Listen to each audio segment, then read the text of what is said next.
안녕하십니까. 우리 신약 원문 성경 주대풀이. 이건 뭐냐면 이제 개인마다 나라마다 근본 성경을 놓고 은사를 따라서 하나님께서 뜻을 펼치기 위해서 세웠을 때 사람이 사람에게 종속이 되면 안 되죠. 그래서 그 줏대 있게 하나님 말씀을 받아서 줏대 있게 주류 신학과 주류 교회에 속한 사실을 드러낸다 하는 거예요. 온 세상이 사탄의 식민지고 거짓된 강대국이 배교자들이 성경을 빙자해서 엉터리를 식민지에 풀어놓고 믿는다, 기독교다 하는 현상이 매우 강렬하고 그 세상으로부터 두 마음을 품은 자들의 헛소리들이 많기 때문에 그것을 우리가 극복해야 되기 때문에 여기 줏대라는 말을 쓴 거예요. 이걸 뭐 주체라고도 할 수 있고 하나님께서 특별히 어떻게 이끄시는가 하는 그런 면에서 줏대예요. 그러니까 어떤 뭐 개인 처지보다도 일반은 종 처지에서 이 말을 쓰고 있는 거거든요. 그러니까 지난날 뭐 다른 곳에서 다른 집단이건 개인이건 바른 성경 해석을 했다 할 때 그걸 우리가 참고하고 그게 또 다 아니니까 우리가 그렇게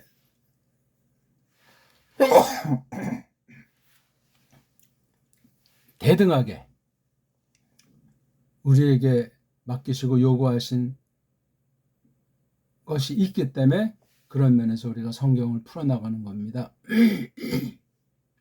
종속된 처지에서 수입신학 처지에서 모든 방면 신학만이 아니라 그런 굴레를 그런 우상 요소들을 제거하고 하나님 말씀을 받아야 된다. 그 뜻이 되겠습니다.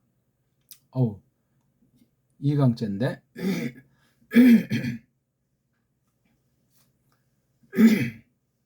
자, 우리가 마태복음 1장 1절을 하는 중인데 비블로스를 조금 살펴봤습니다. 비블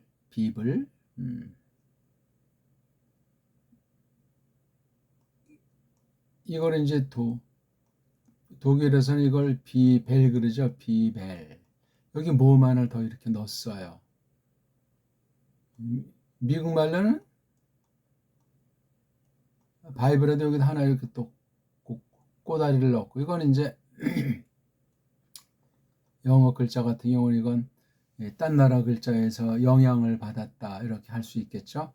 헬라스 말 자체보다도 독일어 비벨이라고 하는 것은 자음모음이라고 하는 것을 이렇게 이제 얹은 거예요. 요건 여기에 있고 아무것도 아닌데 아무것도인 이런 그 어원으로부터 그 뒤에 나오는 말에서 어떻게 요 말이 돼 있는가 하는 거. 그러니까 소리에 대해서 나아가서 음소에 대해서 아무런 대책이 없는 서구 언어들이다. 인도, 유럽어다. 한때 지금도 뭐 직간접으로 영향 미치지만 식민지 경쟁을 했던 아이들 아닙니까? 성경을 가지고 이런 짓들을 했다 하는 걸 일단 짚어보고, 그러니까 우리는 이거 비블로스를 구약 같은 경우는 이거 한가 있으면 세페르라는 거 그렇죠? 예. 세페르 뭐 말한다, 복음 전한다, 샌다 하는 이런 게 사파르자인데 이게 똑같이 이런 명사로 쓰면 책, 책이 되겠죠? 책. 책이 그렇죠? 책이 1절은 쭉 이제 끝까지 아브라함까지 보면 동사가 보이지 않는 이른바 명사 계통들로만 이루어진 문장이에요. 이런 건 되게 어떤 선언이고 제목이고 그런 것으로 쓰이는 경향이 있죠. 그냥 일반도 이제 쓰는데 그때는 아주 동사가 없는 그러한 아주 특유의 이건 아무래도 이 명사 주어 자체를 굉장히 돋보이는 것이고 동사가 없다라니까 주어가 어떤 무엇을 작용해서 움직여서 결과를 내는 그런 어떤 한쪽 측면 또는 어떤 특수한 국면을 다루는 그런 표현이 아니고 전체에 대해서 공명정대하게 큼지막하게 내놓는 그러한 표현들이죠. 그러니까 무슨 어떤 변함이 없는 진리라든가 원칙이라든가 보편성이라든가 그런 것을 주로 담는 것으로 우리가 생각해 볼 수 있겠습니다. 몸뚱아리가 이제 비블.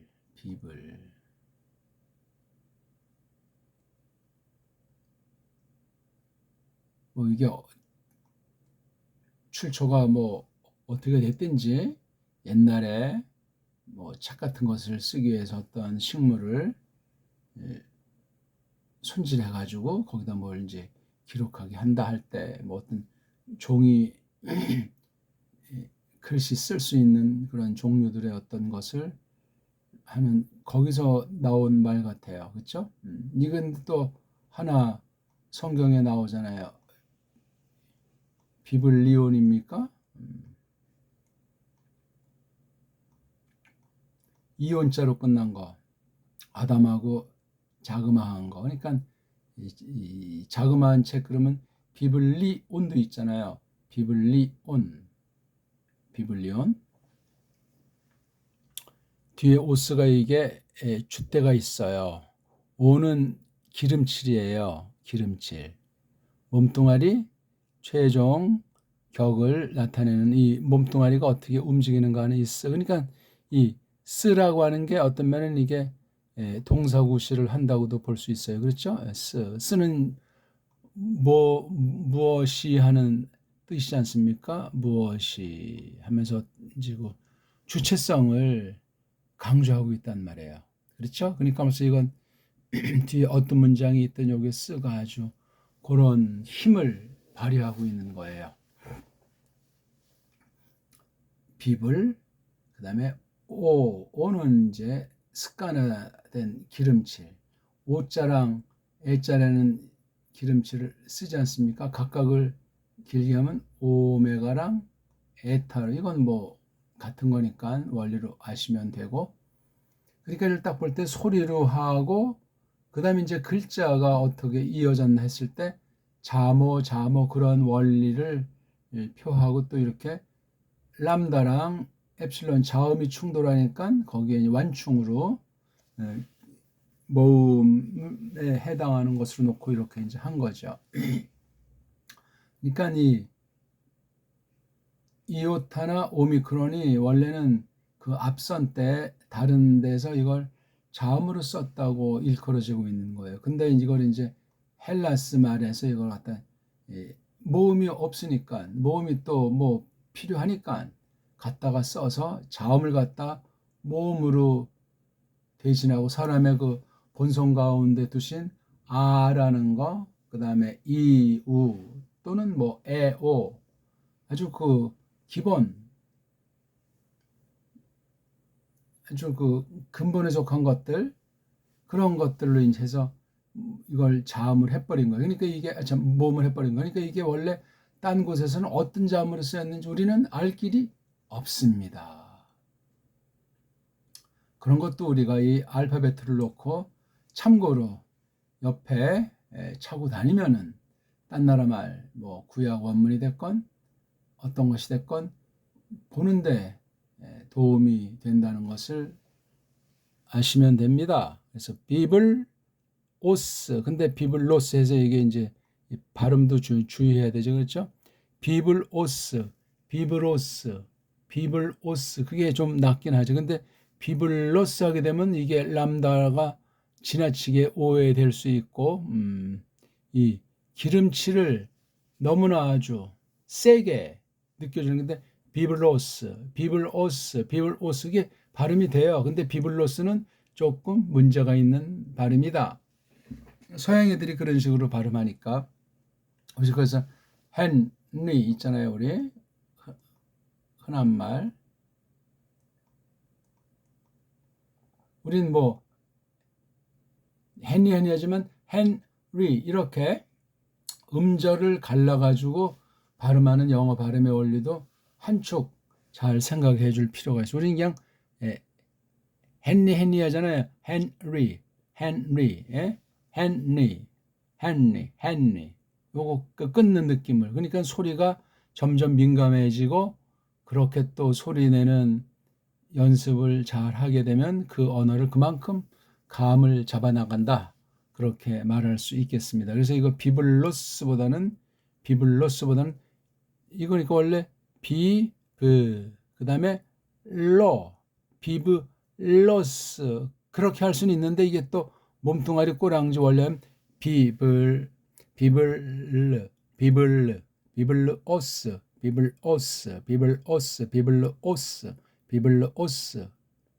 비블로스 그러니까 이게 또 잘 안 되니까 그냥 비브로스 이런 식으로 또 서양의 사람들이 하는 걸 우리는 그렇게 인식을 하기도 하는 거예요.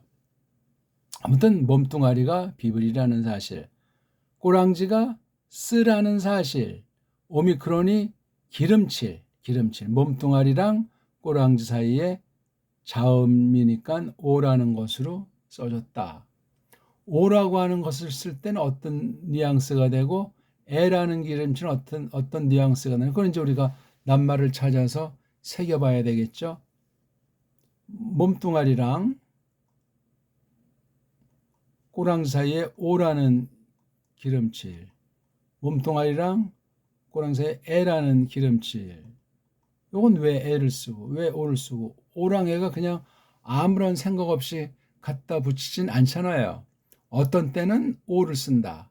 어떤 때는 에를 쓴다 하는 그런 하나의 그 원칙을 뽑아냄과 동시에 오라는 그 느낌이 에라는 느낌이 과연 무엇을 담고 있나 즉 모음이라는 것에 대한 그 사상 모음이라는 것에 대한 어떤 감정 그런 것들을 과연 어느 만큼 품고 이 낱말이 발전이라고 할까 또는 임의로 뭐 그냥 억지로 기계식으로 갖다 붙인 게 세상 헬라스 말이 아닌가 하는 것을 따지는 게 중요합니다.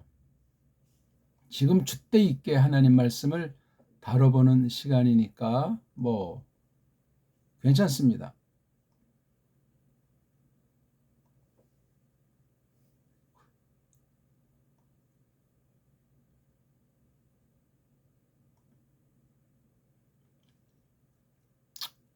쓸만한 뭐 빛깔이 별로 찾기가 뭐하네요. 아무튼 비블 여기 사이에 원래 모음이 있는 것이 정석이라고 했잖아요. 자음 모음 근데 모음의 절대 부족과 모음의 근본 어떤 이론 체계라든가 틀을 자기네들이 쭉 만들어낸 것이 아니고 딴 데 갖다 그냥 껴붙여서 그렇게 자기네식으로 변질시킨 그런 것이기 때문에 자모 체계가 울퉁불퉁하다. 이런 말을 갖다 쓰기 때문에 세상 헬라스 말에 관련된 그 어떤 자료라든가 권위 있게 갖다가 해석하는데 헬라스 말을 편집하는데 집어넣었다가는 원문 자체를 파괴할 수 있다. 해석 자체가 삐뚤어 나갈 수 있다 하는 걸 또한 잊지 않아야 하겠습니다. 자, 그 다음 이제 게네세오스에 이렇게 오스 또는 여기 에오스라고 하는 이 꼬랑지가 있잖아요. 꼬랑지. 이때 요거 에자 같은 거는 기름칠로 볼 수 있겠죠. 네. 이게 단수가 게네시스잖아요. 게네스까지가 있는 거예요. 그 다음 이스로 된 꼬랑지 이스 어떤 그 특질 성질에 대한 것을 담는 낱말에 주로 많이 쓰는 것 같은데 이스가 나오면 이게 여성이에요. 여성 이스가 벌써 이스로 됐기 때문에 스가 이게 좀 강렬한 맛이 있는데 몸뚱아리가 게네스예요. 이게 사전에 나온 단수 1격고래요. 그 다음 단수 2격을 봐야 된다고 하지 않습니까? 그래서 게네스에다가 단수 2격이 이게 에오스가 돼요. 에오스. 이게 쓰는 똑같은데 이게 이자가 에오자가 돼 있단 말이에요. 그러니까 이게 원형을 보게 되면 이제 이렇게 이건 자음이 빨가벗은 몸뚱아리 끝이 자음으로 나와 있을 때는 단수 이격부터 꼬랑지가 오스, 단수 삼격이 이, 단수기 그래서 오스 이하가 기본이에요. 오스 이하 요거 삼격이 이오탄 알죠?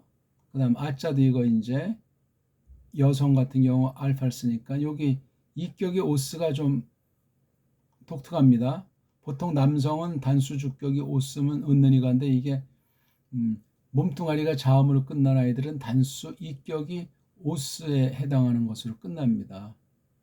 근데 이건 그냥 오스도 아니고 오스인데 또 앞에 에자까지 있어요. 과연 이 에오라고 하는 것이 단모음인가 아닌가? 그것도 우리가 따져 범직한 거예요.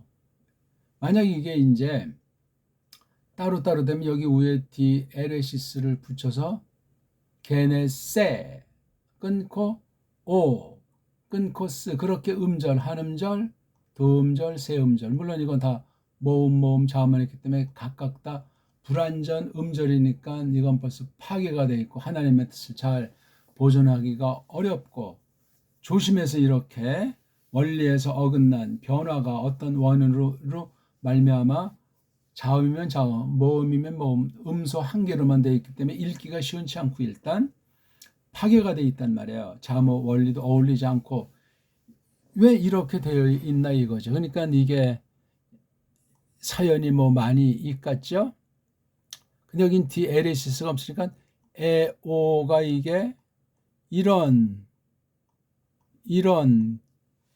이중 모음이 있으니까 없어요.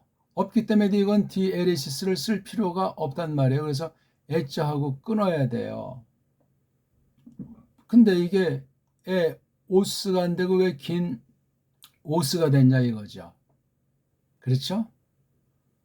그러니까 이제 이 모음, 이 에라는 모음과 오라는 모음이 돼 있는 바람에 여기 원래가 이게 오스잖아요. 그러니까 게네스에다가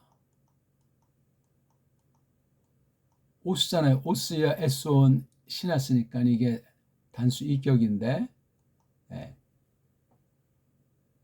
게네스 오스잖아요. 그래서 게네소스 그렇게 쓰면 되는데 그런 게 아니에요. 그래서 걔네들 버릇은 여기다 애자를 하나 써주고 요것에 대해서 또 뭔가 구분을 지어주는지 모음을 만나서 그런지 이렇게 기름칠을 좀 길게 해가지고 구분을 짓는 것 같습니다. 그래서 게네세오스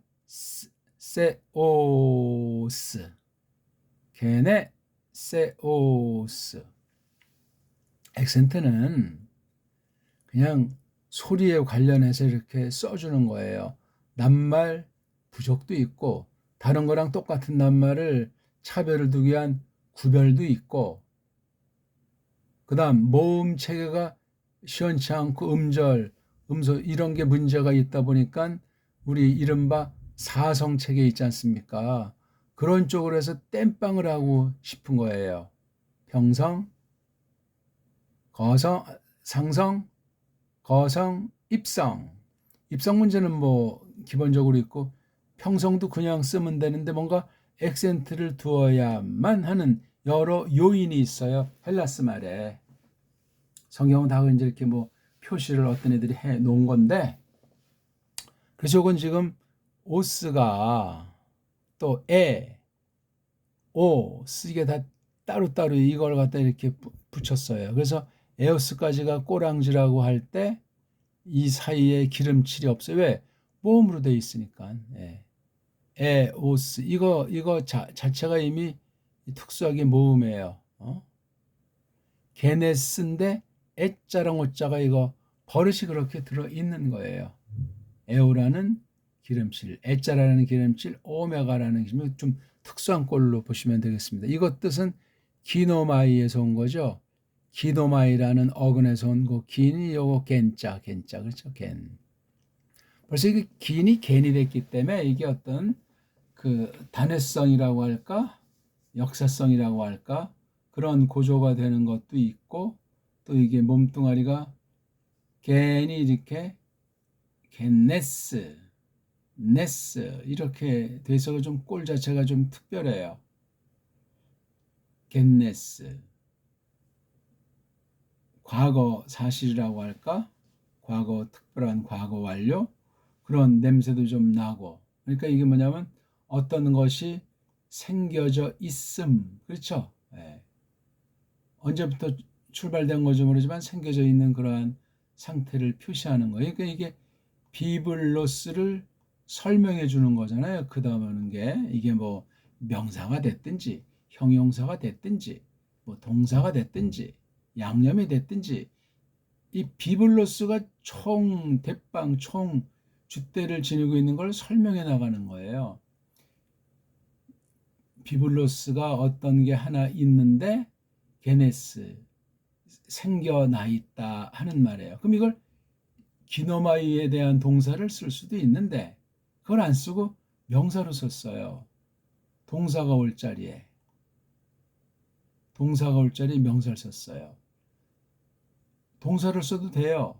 근데 이게 겟네세우스 이거 자체가 게네시스잖아요. 그러니까 이거 쓰려면 뭐 특수한 부정 과거를 뭐죠? 예.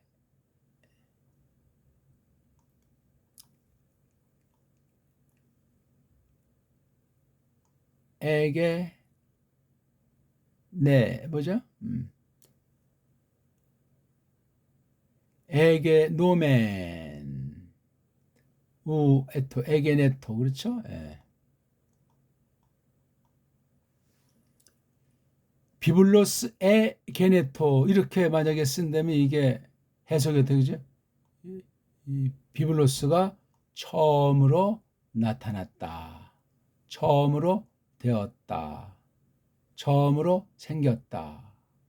그럼 또 이게 예수 그리스도 이렇게 되어 있잖아요. 그렇죠? 그럼 요거는 이제 이격으로 되어 있으니까 여기 좀 주격과 이격의 관계죠. 예수스에 관련해서 크리스토스에 관련해서 뭐 문장이 조금 투박하긴 한데 뭐 이렇게 할 수 있어요. 근데 에게네토라는 동사를 쓸 수 있는 자리에 게네세우스로 쓴 건 이게 아까 말한 대로 선언이라고 그랬잖아요. 제목 한 전체에 대한 도tum을 딱 1절에 던져놓는 거기에 포인트를 두기 때문에 동사보단 이 명사형이 훨씬 더 아주 강미가 있어요. 비블로 쓰면 이거저거 뭐 그냥 잘잘하게 오밀조밀하게 이런 표현을 하는 시공 일 가운데서 전개되는 비블로에서 어떤 특성이면 특성, 쓰임새면 쓰임새 그런 걸 말하지 않고 근본에 대한 그 대원칙, 대선언을 하기 위해서 게네시스라는 말을 도입한 것 같아요. 근데 이건 주격으로 쓰면 주격이면 벌써 이게 파괴돼 버리고 뒤에 있는 건 주어를 보조하니까 주격 보호가 되지 않겠습니까? 그럼 이거 비블로스 게네시스 하면 번역이 어떻게 돼요? 책이, 발생이, 예수스 그리스도스에 관련한 발생이. 그럼 좀 이게 어쩌고 여기 뭔가 그 코플라 계사라고 하는 그 연결하는 그 동사우시라는 말씀을 써야 돼요. 대개 이제 비동사를 많이 쓰지 않습니까? 그러니까 이건 또 역시 문장이 복잡해지는 거예요. 그래서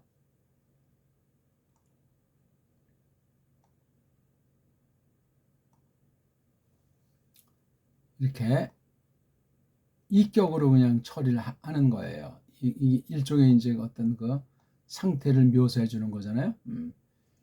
비블로스가 있는데 생김에 관련했다. 그렇죠? 예. 발생. 없었던 게 있는 거예요. 예. 그렇게 된 거예요. 역사 가운데 드러났다는 사실을 단적으로 선언하는 거예요. 아주 깔끔하게 그냥 일단 이 어떤 책이냐 이렇게 했을 때 비블로스는 책인데 책의 그 내용, 그렇죠? 책의 그 범위라고 할까? 그런 걸 이제 넣었을 때 명사로 설명했어요. 명사. 게네시스라고 하는 거. 생김, 됨, 나타남. 비블로스가 전에 없던 거죠. 예? 전에 없던 게 딱 하니 나타나 있는 거, 생겨 있는 거예요. 근데 그 책이 이제 어떻게 됐다고 이제 그 발생 문제에 관련한 걸 한다음에 그 속 내용은 뭐냐? 예수스가 발생한 거예요. 어떤 예수스냐? 흐리스토스가 생겨난 거예요. 예수스, 흐리스토스를 이렇게 같이 나오면 통상 그냥 묶지요. 예.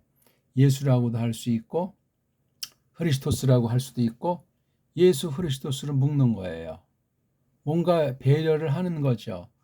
그 당시 헬라스에 이런 것들이 흔했으면 그 구분하기 위한 것도 있겠지만 예수스를 말하면서 예수스를 단적으로 설명할 수 있는 게 흐리스토스거든요. 예수스 흐리스토스의 그 신분, 또 이렇게 게네시스한 그 목적, 주님이 바라심, 그런 것들이 흐리스토스에 있어요. 예수스도 구약에서 흘러온 말이기 때문에 또 구약을 전제해야 되고 흐리스토스도 구약에서 온 거 우리가 잘 알지 않습니까? 마샤흐. 예. 그 뜻이 무엇인지를 풍부하게 지니고 전제하고, 그러니까 이게 불신자한테 말하는 것이 아니고 신자들, 에클레시아에게 이 말씀을 던지는 거예요. 그러니까 그 당시 마태가 어떤 교회에 속해 있었고 또 어떤 교회를 향해서 이런 말씀을 던지고 싶었는지 하는 건 또 우리가 이 내용을 통해서 기록이 되어 있다면 찾아서 전체를 깨닫는데, 마태복음 전체를 깨닫는데 도움이 되는 그런 공부가 될 수 있을 겁니다. 그래서 일단 여기까지 오늘 좀 끊고 비블로스를 설명해 나가는 거예요. 자, 책이 하나가 있는데 처음으로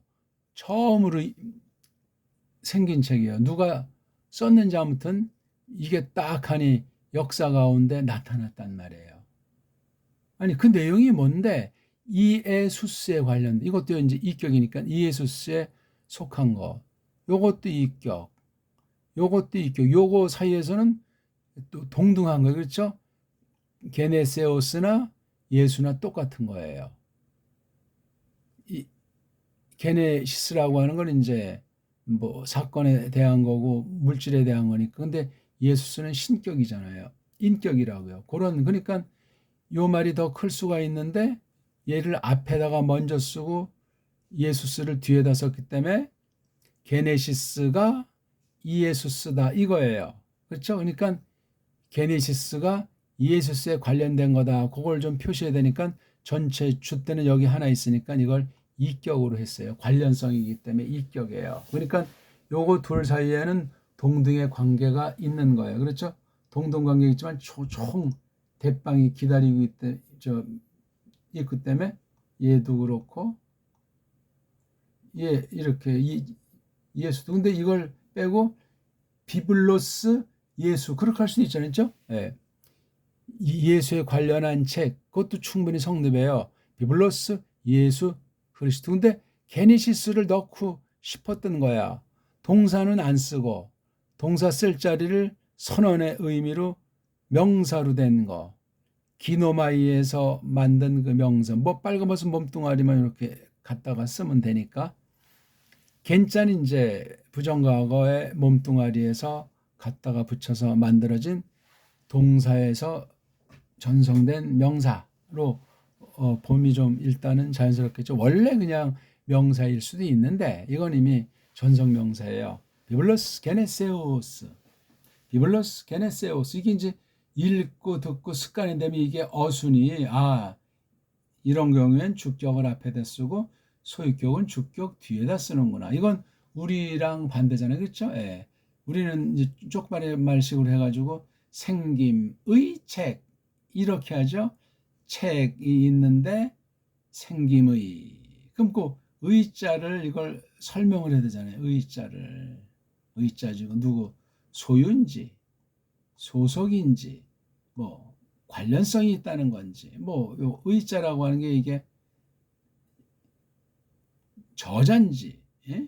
주인인지 이런 여러 양상을 이격이 지니고 있기 때문에 이격을 곧대고지 번역하면 참 딱딱해요. 뭐 예수의, 오심의, 아버지의 이렇게 막 의자를 붙이려면 막 4개까지 붙이는 경우가 성경에 나오기까지 해요. 그럼 이게 한글로는 무슨 말인지를 알 수가 없어요. 그럴 때 그 의를 돌려서 최소화로 간단하게 그것에 맞게 할 땐 지금처럼 관하여 뭐 속한 이격을 품위 있게 할 수 있는 걸 그래서 잘 생각하고 연구해야 돼요. 이격이 너무나 많이 나오니까 이건 되게 형용사 그쵸? 그림씨 형용사 위치로 이 비블로스의 그 상태 상황을 말해주는 거예요. 비블로스가 없었는데 짠하고 되어져 있는 것 예. 처음으로 역사 가운데 누가 썼는지 해서 이렇게 나타난 것 출판해가지고 이제 나타났겠죠. 그게 게네세우스예요. 여기서 관련된 그 중심 내용 책에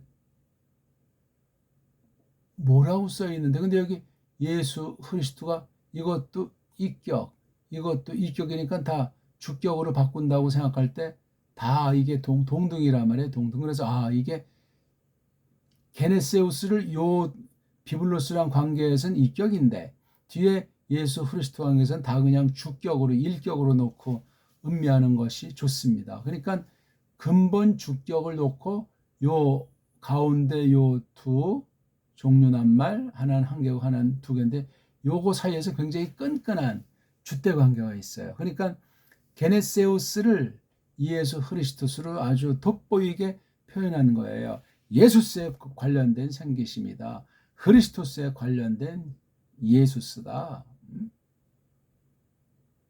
요런 맛, 이 글 쓰는 이의 그 심정. 그러면 요걸 이제 과연 어떤 식으로 어떻게 나타내려고 했을까?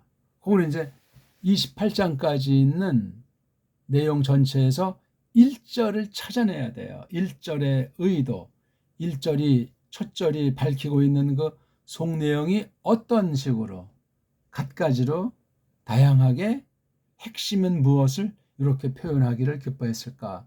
그러니까 이게 원문으로 보면은 또 직역을 해놓고 보면 대빵 삼삼한 것이 됩니다. 그런 걸 참 우리가 하나씩 자기 힘으로 하다 보면은요, 정말 흥미 있어요. 아무튼 총 대빵이 비블로스라는 데는 뭐 이견이 없잖아요. 제3자, 3인칭 같은 처지에서 딱 비블로스를 써놓은 건데 이게 오늘날 말하면 우리식으로 말하면 성경이에요. 성경. 성경이 있는데 생김이란 말이에요. 예수스에 관련한 생김, 크리스토스에 관련한 생김. 다른 건 여기 없어요. 이 책 안에는. 이게 바로 핵심 주인이에요. 그러면 두 개를 묶어서 그런 식으로 다 봐야 하는지 어떤 경우는 예수스를 어떤 경우는 크리스토스를 낱말을 썼는지 어떤 걸 많이 썼겠습니까? 우리 생각에 예수를 많이 썼겠죠. 한번 찾아볼까요?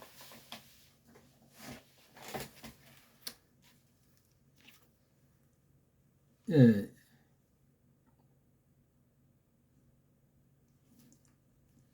스미스라는 사람의 그 콘코던스인데요. 예수를 많이 썼을까? 크리스토스를 많이 썼을까? 이건 이제 원문을 놓고 어떤 사람들이 이제 해놓은 그 사전을 조심스럽게 이제 찾아보는 거예요. 예수스가 마태복음에 172번 숫자를 기억하고 있어요. 172회. 그 다음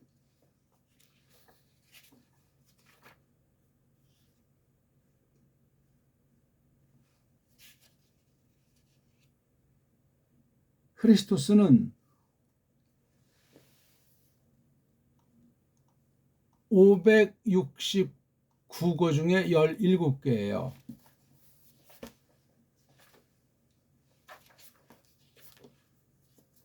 다시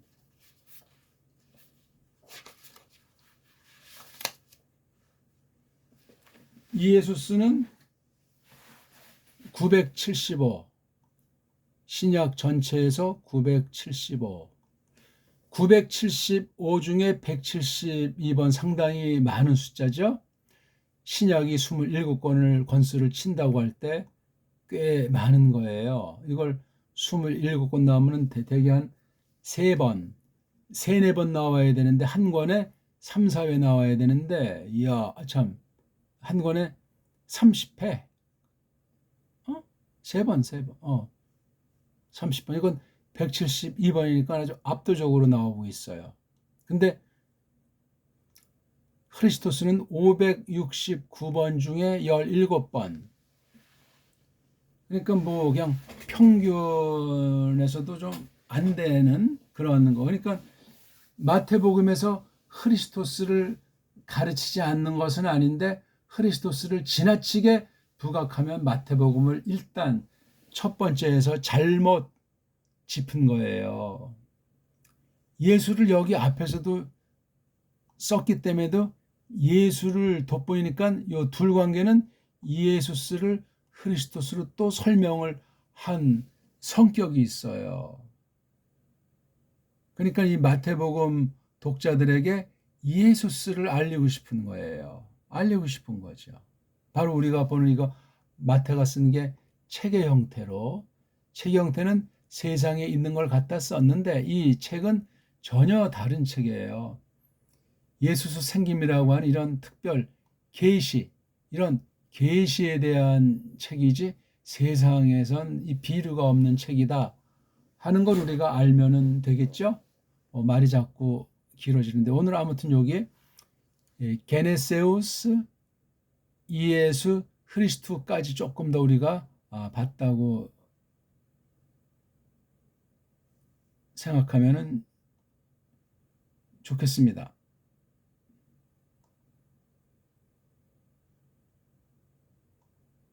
자, 오늘 신약 주대풀이 다른 여러 해석들과 견줄 경우에 뭐 누구를 비판하기 위한 것이 아니라, 오늘 우리가 본 이런 식의 풀이로 깔고 이제 보면은, 만약에 뭐 깔뱅 주석을 본다 했을 때 견주기도 하고, 또 제가 말하지 않은 걸 깔뱅이 한 것에 대해서 우리가 평가를 해볼 수도 있고, 결국은 하나님의 뜻이 무엇인가 하는 걸 오늘날, 옛날이 아니고 딴 나라가 아니고 우리에게 하나님께서 특별하게 무엇을 바라시나 하는 걸 줏대 있게 맛봐야 된다 하는 말씀을 드리는 겁니다. 고맙습니다.